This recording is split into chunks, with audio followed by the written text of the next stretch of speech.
Hello and welcome to the Forgeborn Finishing School. Casey, Kid, and Core here. We'll be analyzing Forgeborn battles to help take your game to the next level. Hey everyone, welcome back. This episode we are going to talk a little bit about the competitive structure, break down some of the decks, the top two decks from the Shuffle Bus Invitational that recently happened. Very competitive tournament.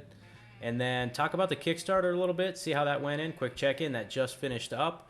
And then if we have time, we're going to talk a little bit about the monthly league that some of the community players put on in the Discord, which ends up being a pretty large event. I would say regularly it's the largest regular event for Solforge that you can partake online. So we'll break into that. This Shuffle Bus Invitational, Greg, I just listened to the Shuffle Bus episode that dropped this week. A lot of fun. Those guys are always great to listen to, and they always put on great events. I do have to throw back some shade at them. I got called out by name for not attending their event. You and I both got invitations into this event, but we weren't able to partake because of schedules. So my thoughts on that, if you're going to have online qualifier events and you want to make it the most competitive event viable, you could simply make it, a weekly event so that most people can fit it into their schedules. But you're gonna lose some players due to schedule and life if you make it a one-day event, right? Yeah, it would have been nice to do the every week play a match kind of thing. It was unfortunate. Yeah. Yep. So neither of us could partake, but that's fine. Like they put on an amazing tournament. Really, They do. It's just sad we couldn't partake. That is very unfortunate, but life happens, work, family events, and so on and so forth. So, like I said, just had to throw a little bit back at Neil. But there it is. So their event was 13 players, and now this has always kind of caught my attention, and maybe it always given me a little bit of a bad feeling when I see 13 players in a tournament. I was taking some time kind of trying to figure out exactly why that was. I kind of mentioned it to you, and I think you put the spotlight on why that has always affected me, and I didn't know why. So what we wanted to talk about today a little bit was like the buy structure and how we're kind of treating competitive events. So Greg, you and I have taken part in quite a few of the competitive events since last March when you got into the game. And really that was the first Ultimate Championship. I would say that's when the competitive scene for Solforge Fusion started. There was a couple of events before then that were definitely competitive, but I think the UC was kind of the hallmark. At least that's the way I felt. And so this is essentially Stoneblade's silver structure here. And what it means is, at what point do we upgrade how many rounds we play, and then when we go to top cuts, okay? And so that 9 to 12 player cut to top 4 players it's okay. It's interesting. It doesn't feel as bad. But this one here is where it really always caught me. It's 13 to 24. You're at that 4 rounds, and then you cut to top 8. So at 13 players, you are more than half of the players are just automatically in the cut. What are your thoughts, Greg? Yeah. So we've kind of, we've had these discussions among the community as well. Some of the competitive questions, and what's interesting as well is that this is a hybrid between a silver and a bronze event according to SBE, because a silver event according to SBE is 9+. If you have less than 8, it's not supposed to kick off, or something according to their regulation rules. But you bring up a good point in that, if you only have 13, 14, 15, 16 players, which we see that unfortunately is sometimes on the high end of some of these competitive tournaments with some of the best players, you're just cutting to half the field. And what's really interesting, I think, in regards to running competitive events and being a competitive player and wanting to play, against, really good players and have good matches, it seems counterintuitive that they incentivize you to bring a leveled up deck to events to then just get buys. And so as more people get buys in the event, then you're cutting that number of those number of Swiss rounds down, essentially, because over half the field has silver decks or somebody has a gold deck, they could literally just only have to play 2 matches at that point. Yeah, and again, this isn't any light on this specific event, or but it is using Stoneblade's structure, and so when we just take a look at this, so the first place player and that's so the first place player and the second place player both took advantage of that, right? And why wouldn't you? They brought a silver deck to get a bye out of the first round, which is exactly the point. What I think from Stoneblade's perspective and my perspective when I first saw Stoneblade's structure was like, oh, this makes sense. They're building for the future, because for very large events up, the 100+ players, all of this starts to make sense to me. But a year into the experiment and we're not able to hit those types of numbers for competitive events, I don't know that it still holds water per se. But what I think is kind of a potential fix to it is, right, this game has a lot of online events, and so as the online community and players, we kind of hold the keys to how we build these structures. And I think Stoneblade at the beginning was pretty adamant that this was a best of 3 style game.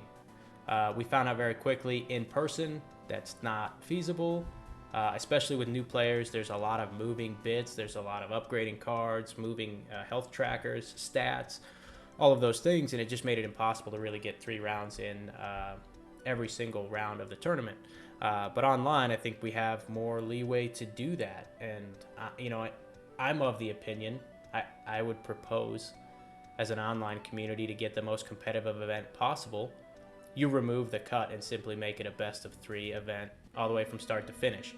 And then if you choose to have a cut, because you can, and I don't, with enough players, I think it's feasible as well. You're just a little bit more deliberate in your cut choice and maybe don't use the cookie cutter template that we're given if we're not required to do so. And I think they were here because it was a silver event, but you know what I mean? We get some leeway in bronze. Yeah, well, and when you bring up an interesting point in like silver and bronze, if you look at the bronze tier structure for that SBE provides, like to me that feels like a more so 4 to 8 players, right? You need it's 3 rounds of Swiss, no top cut. That makes sense to me. Like, that could be better. Preferably you're playing best out of 3 in that case, right? Yeah. In all this, you're playing best 2 out of 3. I agree with you on that sense. And number of players. So the next round is number of players 9 to 16, number of rounds 4, and no top cut. I think that's reasonable. Yeah. And then when you get to 17 to 24, that's when you have 4 rounds with the top 4 cut.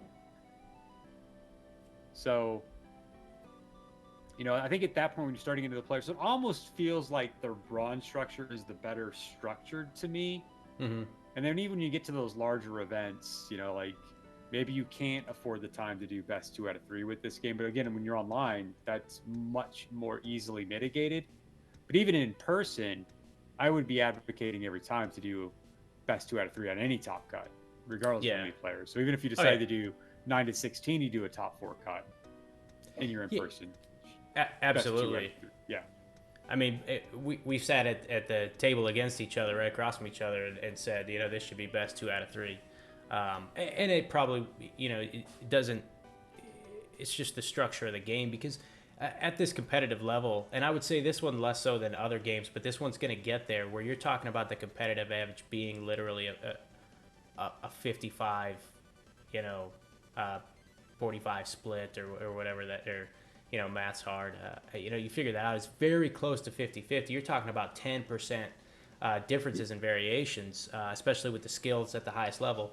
Right now, I think we do have a little bit of a higher disparity with some of the decks out there, but it's not drastic. And so 2 out of 3, I think, still very important.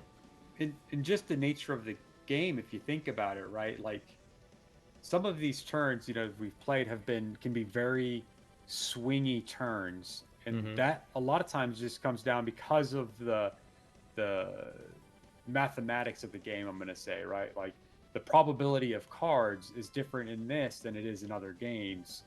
And so you can create those swing environments. So that structure alone creates more variance outside of player skill that a best 2 out of 3 helps account for and swings that back into the skill player, like having skill into the game, even more so than maybe some of the other CCGs out there.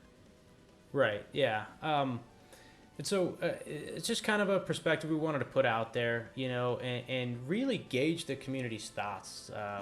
You know, please jump in the comments here, or even, we love seeing discussion or Discord in the Stoneblade Discord. That's where the most of our community online presence at least hangs out. And if you're not there, please join up and tell us your thoughts on that. And because what we have found is that Stoneblade's very open to like these discussions, which is amazing.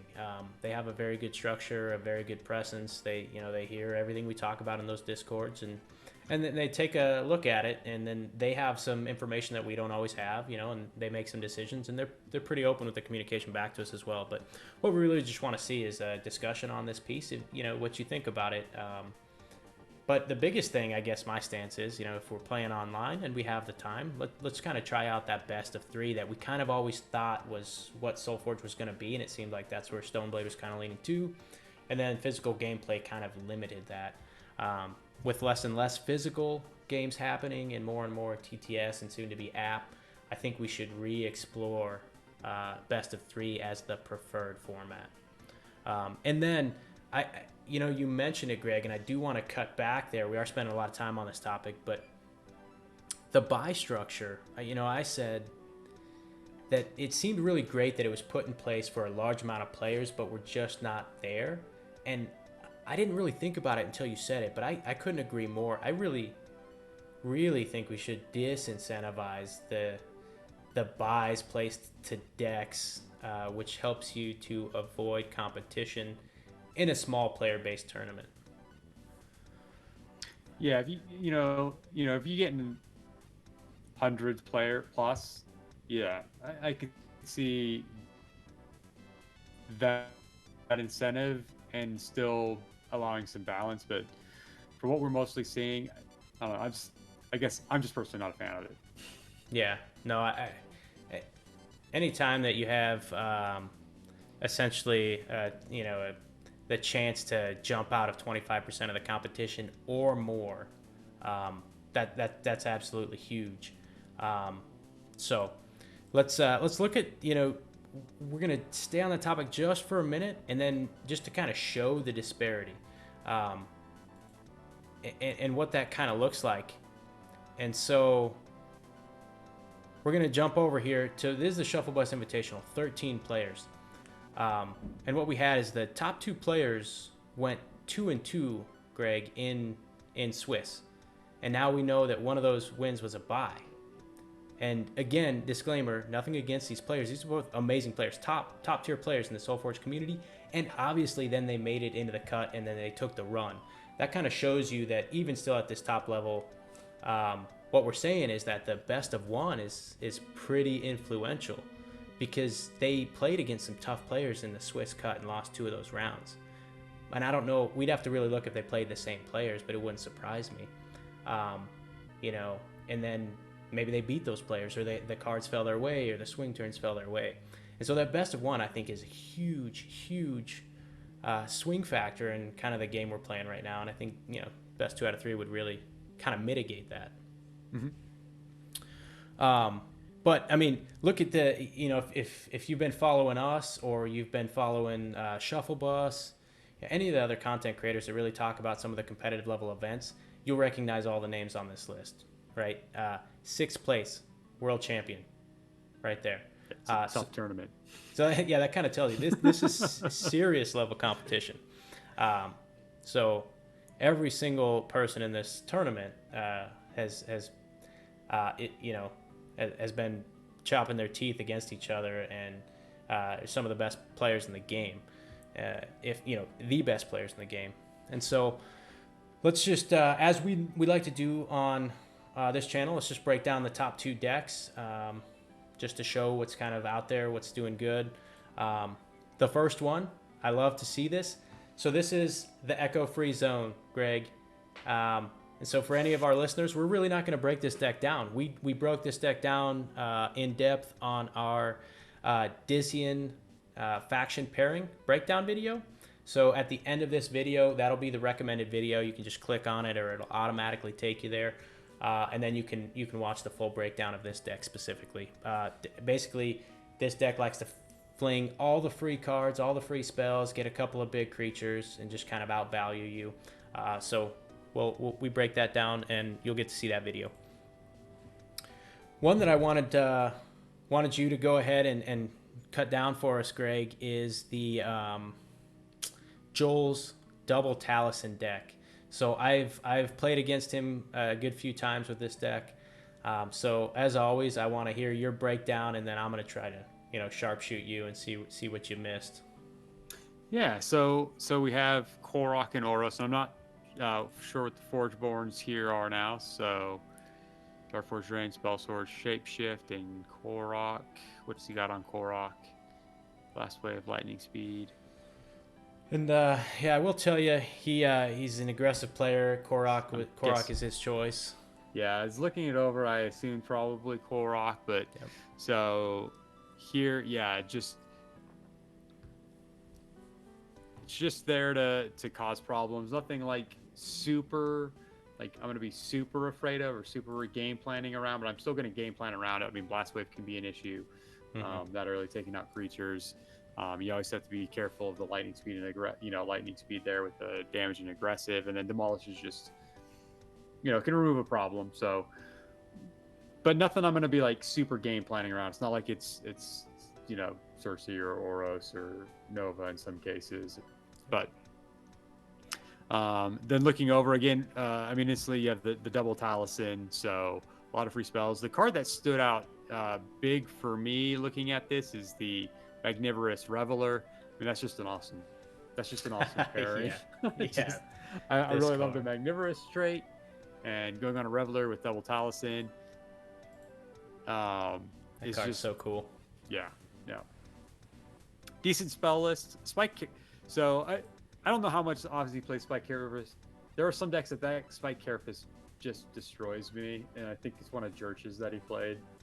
But I will tell you, I'm in the Joel's. So Joel's this guy's deck. He's running a sealed tournament. I'm in it. Spike Carapace is one of my under the radar MVPs. There's still a couple rounds left in that tournament, so don't tell anyone. Hopefully they're not watching. It is seriously an under the radar MVP. Like it is just.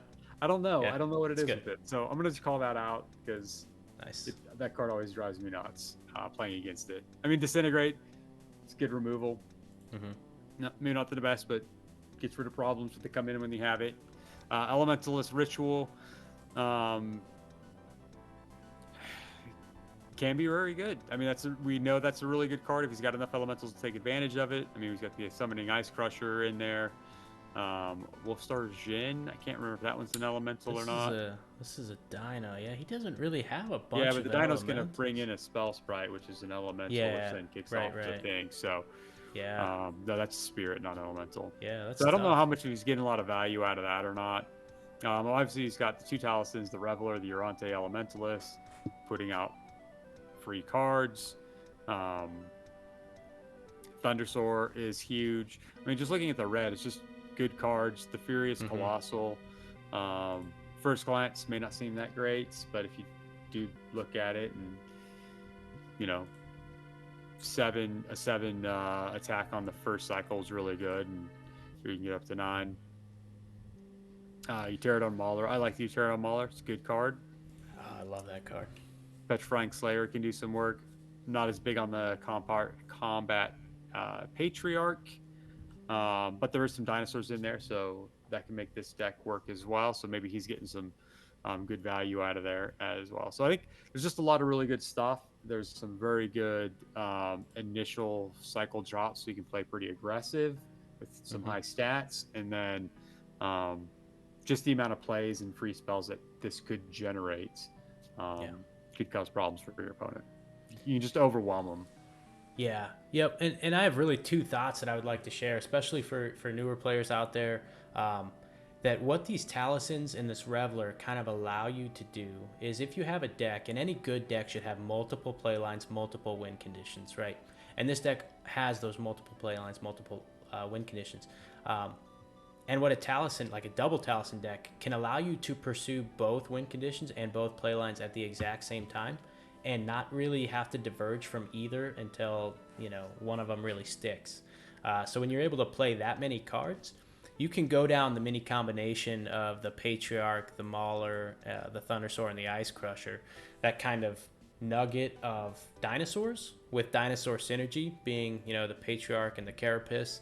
But then this Thundersaur also pulls the Nargath Commander in to kind of be an additional little nucleus to that kind of play line.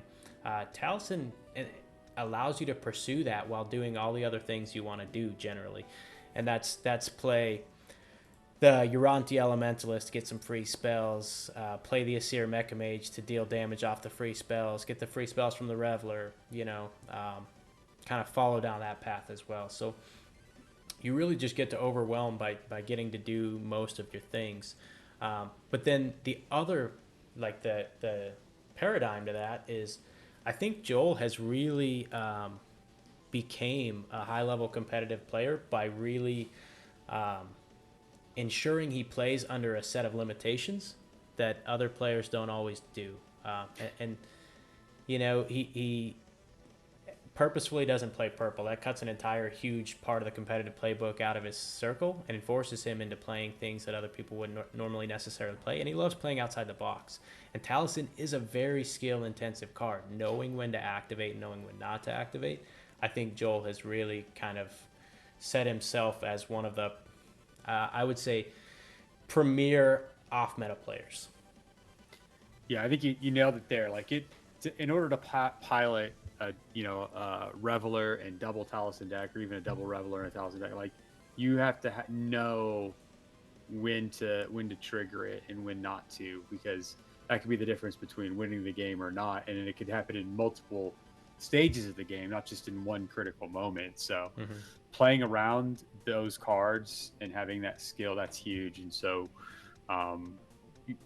you kind of pointed out, like, you want to get better at this game, play decks that make you have to make these decisions constantly, and playing it against a lot of different decks, and you'll start learning the different pieces. So it's a very good, also just a way to train yourself into the game, is playing decks like this that don't have a clear, like, Krogius or AC Commander, like, so.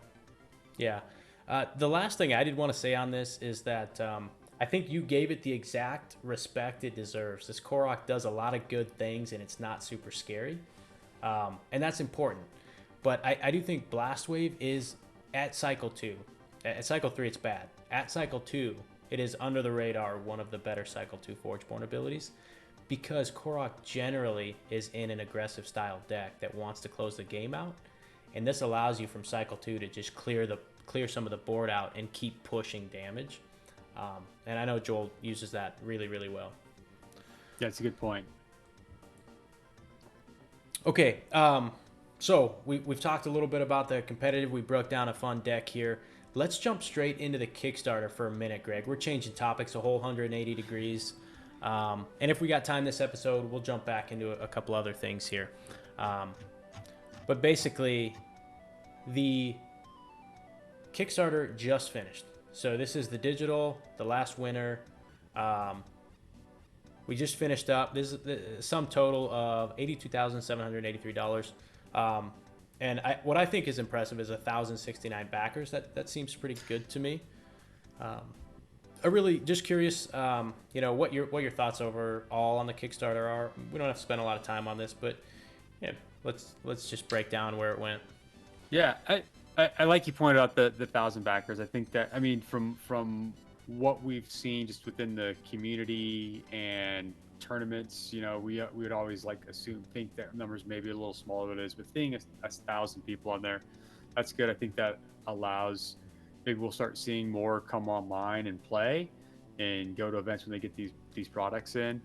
One of the things that I thought SBE did a phenomenal job on was their interaction and communication with the backers during this. this event. You know, they have their own Discord that people are coming in, so it allows them to communicate, answer messages. They're very active in the comment section, Twitch streams, Justin Gary getting on there and speaking as well, talking about his plans. And you don't really see that with most of the Kickstarters. I mean, so Yeah, this felt like more of a campaign and not just a this is what we are, back us, you know. Yeah. What you said I love. Can we get like a golf clap for Lucas? Lucas was that community or that Stoneblade face representative that kind of did all of the front end interaction with the community, and I thought he was phenomenal. I always love interacting with Lucas. He's very honest, very open, and very expressive. Like, he's just a phenomenal community ambassador. Yeah, he did an awesome job in whether it was the communications, the videos. So that was great to see. I'd also call out Nick Fletcher doing an awesome job answering rules questions, cards. Yeah. I mean, he drove a lot of all the sneak peeks leading up to the Kickstarter campaign, even during it. So that was awesome. His involvement and being able to speak to him and his, he was in some of these tournaments that were put on. And you could talk to him, played against him, ask him questions about, within the last winner set. So again, those two did an awesome job in this. Awesome. Let's jump down quick to do stretch goals. We go through these here. Hit the 20K, the achievement, the ribbon upgrade, Steel Rosetta, digital reward. So some little bling in there. That's nice. In the free faction deck. That we ended up getting the campaign icons and abilities, digital reward, and then a physical and digital reward in the cultist. So that's cool that was able to be double paired. Card trail cosmetics for the digital reward was another one that achieved at 40K. And then looks like we'll be getting digital alternate Necrium Forge cosmetics. So I'm sure you will appreciate that one. Along with Joel being at Necrium. And then again, another free faction deck, a free product. New campaign, Scorchworm digital reward. So more content on the digital side, playmat cosmetic on the digital side, and then another free faction deck, and then some additional new player or new profile avatars, along with another free faction deck. So I think that's 4 free faction decks in there, and a Gizmo Cultist as well and then I think the rest are all digital. So going over these stretch goals and that they're offering, which one stands out the most to you, or which physical and which digital are you looking forward to most? Yeah, so I think the physical is the free Battle for White Fang Pass booster. I think I think a lot of people maybe assumed that they would have to give some physical product, but giving an entire free booster I think is very huge, and it shows, that hey, you back us, we're gonna give you a tangible thing. That's $30 MSRP that they are giving to every one of their backers for free, as long as you did a physical tier. So you did have to get out of the digital $10 tier, but that's a $30 MSRP package that's coming to your door. And in my opinion, set 3 is looking very fun, but right now my stance is, set 2 is the funnest sealed out of the box set to play. Set 3 does look phenomenal though, so that could change. But then digital, you mentioned. I think I'm actually gonna go with the Gizmo Cultist minion card, and here's why. The back of that, the Mega Gizmo, is a DJ, Greg, and this isn't true, but I am gonna lay claim to being the inspiration for that when we did the DJ Drix episode on our DJ Drix deck that we dubbed that name. Go back a long time ago. We named it the DJ Drix archetype. And again, 100% false information. but I'm the inspiration for that DJ Gizmo card. So I'm gonna go with that one. Yeah.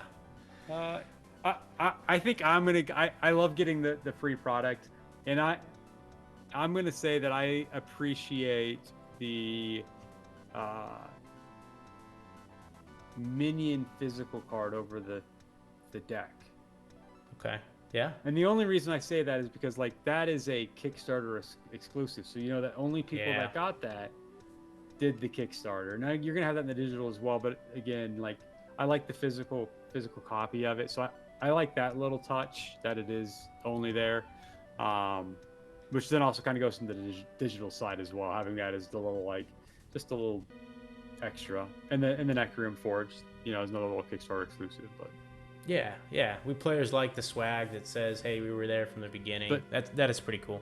I do agree with you, like being, you know, everybody just getting a free deck. So a lot of times we, you know, like for instance, if you just did the 99, I mean, you just got a fourth of your value, like you just got an extra piece on top of that. Yeah, 25% more product. Yeah. So and it's from a set you didn't buy potentially, you know, so you got that's access to new cards that you didn't even have access to. Yeah, good point. So yeah. So that is very, it's appreciative that they also went out there and did that as well. Yeah.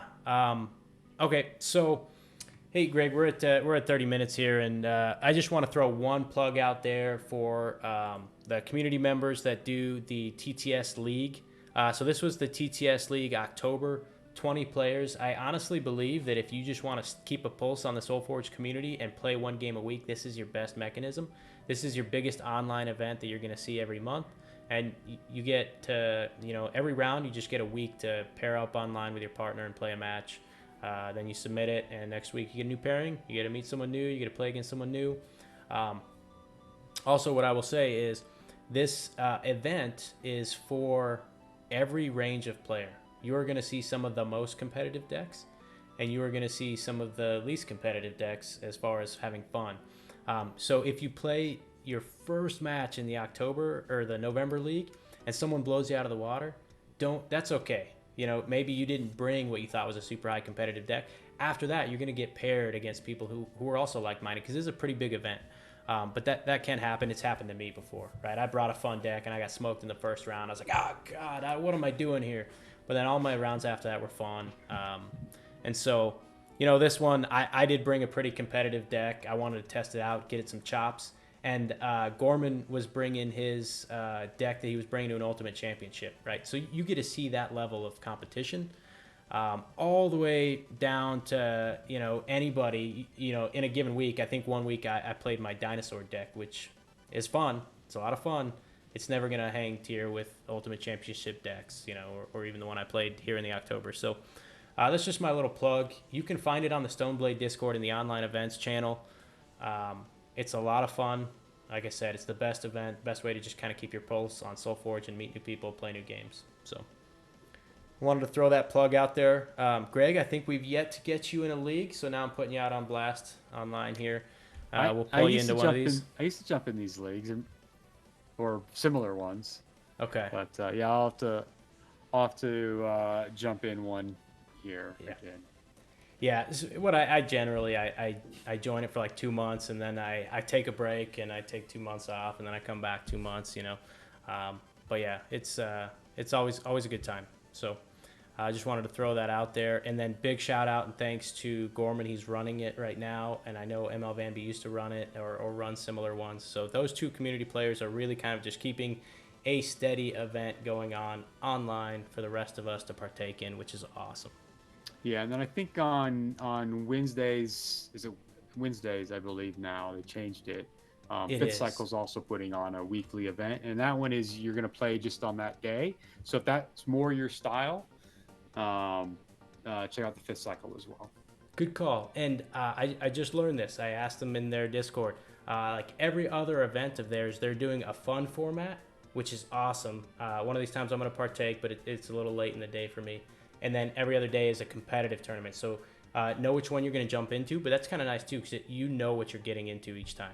All right, so 1 week is going to be super competitive, and then the other is going to be bring this style, you know, scientists only type of deck or whatever. Yeah, they do some crazy stuff. Yeah. Cool. So that's all we got for tonight. As always, appreciate everyone listening in. Shout out to the first topic we had. Please, if you have any thoughts on the buy system or the cut system that we currently have going on and their structure for the tournaments, share it in the comments below, share it out on the Discord, or any comments at all in general. Of course, we'd love to hear from you, and if you like what we're doing, like and subscribe. And if you really like what we're doing, I'll throw a plug out there for the Patreon. Every money we get through our Patreon, it goes back into the community through an event. So, if you want to support community involvement or extra tournaments or some prizes, things like that, please feel free to check that out. Thanks, everyone. Bye. Thanks for attending this lesson of the Forgeborn Finishing School. If you like this video, please subscribe, comment, or consider donating to our Patreon account. We look forward to our next lesson.